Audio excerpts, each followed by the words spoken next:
ఏమైనా ముందుగా పద్మవిభూషణుడు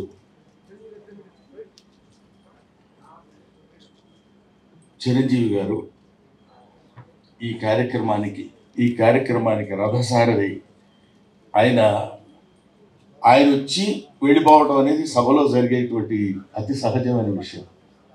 ఆయన వెన్నెముకగా ఉండి మాబోటి వాళ్ళకి ఫోన్లు చేసి ఈ కార్యక్రమానికి మీరు రావాలని చెప్పడం అనేది, సావిత్రి గారు చచ్చిపోయారని ఎవరండి అనేది, ఇంతకంటే సావిత్రి గారు బతుకున్నారని చెప్పడానికి మీరే ఉదాహరణ కావాలి. ఆ సావిత్రి గారు, ఎందుకంటే సావిత్రి గారి సినిమాల గురించి అందరూ చెప్పగలరు. సావిత్రి గారిని ఒక ఫిలసాఫికల్ లైన్లో తీసుకెళ్లాలనే అభిప్రాయం నాకు కలిగింది. సావిత్రి గారు ఎంతమంది కళాకారులు ఉన్నారు? సావిత్రి గారి కూతురు చాముండేశ్వరి గారు, చిరంజీవి గారి భార్య సురేఖ గారు, వీళ్ళిద్దరూ స్నేహితులు అవ్వటం ఏమిటి?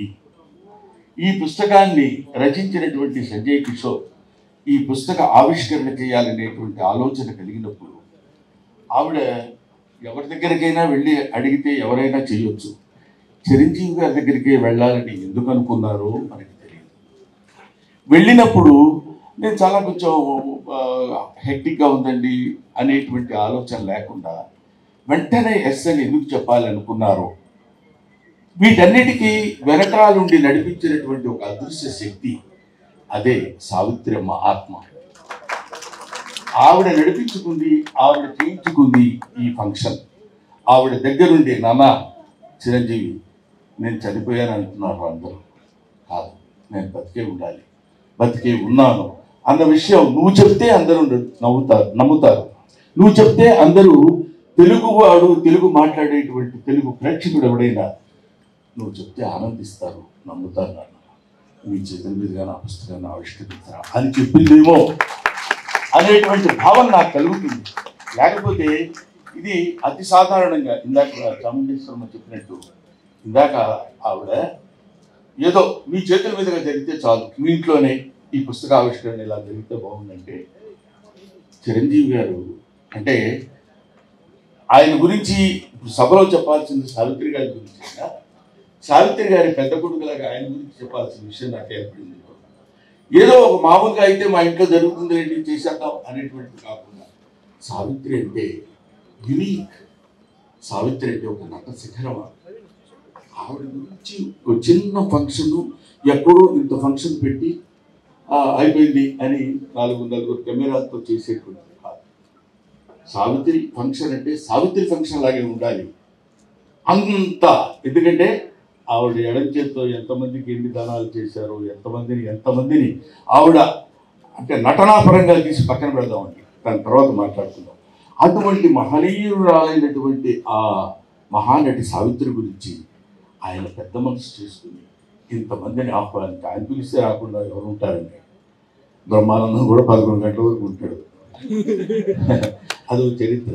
కాబట్టి అటువంటి మహనీయుడు తలపెట్టినటువంటి ఈ కార్యక్రమం ఎవరు చేశారని ఎవరయ్యా వాళ్ళు ఆ సావిత్రమే చేసుకుని ఉంటుందని నేను మనస్ఫూర్తిగా నమ్ముతున్నానమ్మా.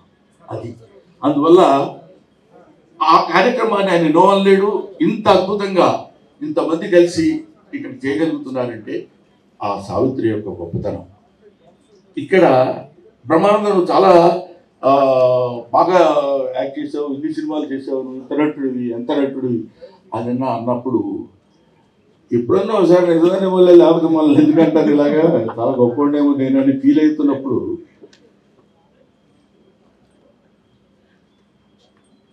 అది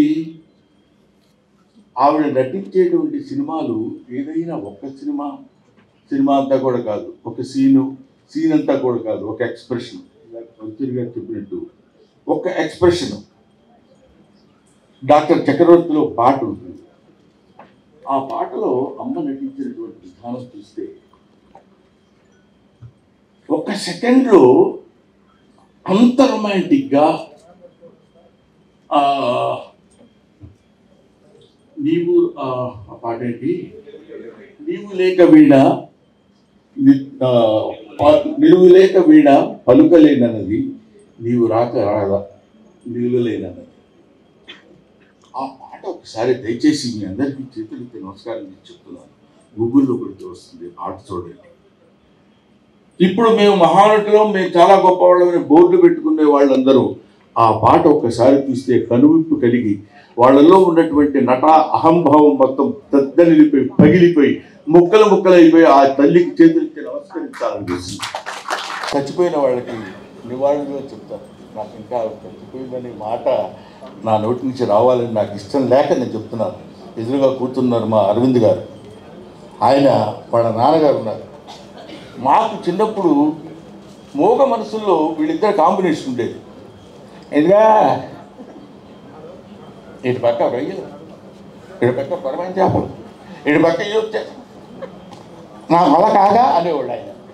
ఏంటి ఈయన ఇలా అన్నప్పుడు ఒక చిన్న మోగ మనసుల్లో సావిత్రమ్మ గారు ఆయన చేస్తున్నటువంటి నటన కాకుండా క్యారెక్టర్ పరంగా ఒక చిన్న నవ్వు నవ్వేది. మీరు ఒకసారి వీలుంటే ఒకసారి చూడండి. ఇలాగ ఎన్ని కోటి సీన్లో ఇక సదుగా అది శవం అది అని ఆయన ఒక మహానటుడు. ఇలాంటి మహానటుల యొక్క సమ్మేళనం అదొక మంచి మనసు. ఇది మహానటుల యొక్క సమ్మేళనం. ఆ రోజుల్లో ఎస్వి రంగారావు గారు, సూర్యకాంతమ్మ గారు, అల్లు రామలింగయ్య గారు, ఎన్టీ రామారావు గారు, నాగేశ్వరరావు గారు, ఆయనెవరు కృష్ణరాజు గారు, శోభన్ బాబు గారు, కన్నా భాషలు. ఇందులో నేను హాస్యస్పూర్వకంగా మాట్లాడినా కొంత నిజాయితీ ఏముందంటే, చిన్నప్పటి నుంచి సావిత్రి గారి గురించి, సావిత్రి గారి యొక్క జీవితాన్ని గురించి అవపోసన పట్టినటువంటి ఒక చిన్న ప్రాణి. నాకు నిజంగా అంత కమిటెడ్గా ఏదో చేసేద్దాం అని కాకుండా కమిటెడ్గా సావిత్రమ్మ అని ఎంతమందిలో పిలిచేది. ఫోటో సెక్షన్ ఎగ్జిబిషన్స్ పెట్టి 15 కంటిన్యూస్ ఇయర్స్గా చేయడం అంటే నిజంగా అలాంటి వాళ్ళు ఉండబట్టే ఇలాంటి కొంతమంది నటులు బతుకుతున్నారా అన్న భావన అదంతా తయారు చేసుకొని వచ్చాడు కాబట్టి, మీలాంటి వాళ్ళ దగ్గరికి ఆ బుక్ తీసుకురాగలిగాడు కాబట్టి, ఆ పుస్తకం ఇంత ప్రచురణ పొందింది కాబట్టి, ఇంతమంది కొన్ని కోట్ల మంది మళ్ళీ ఒకసారి సావిత్రమ్మను మననం చేసుకోవడానికి అవకాశం కల్పించినటువంటి చిరంజీవి గారికి చేతులెత్తి నమస్కరిస్తూ, నువ్వు ప్రామిస్ చేస్తే నేను పిలుస్తాను, మైక్ దగ్గరికి రాకూడదు.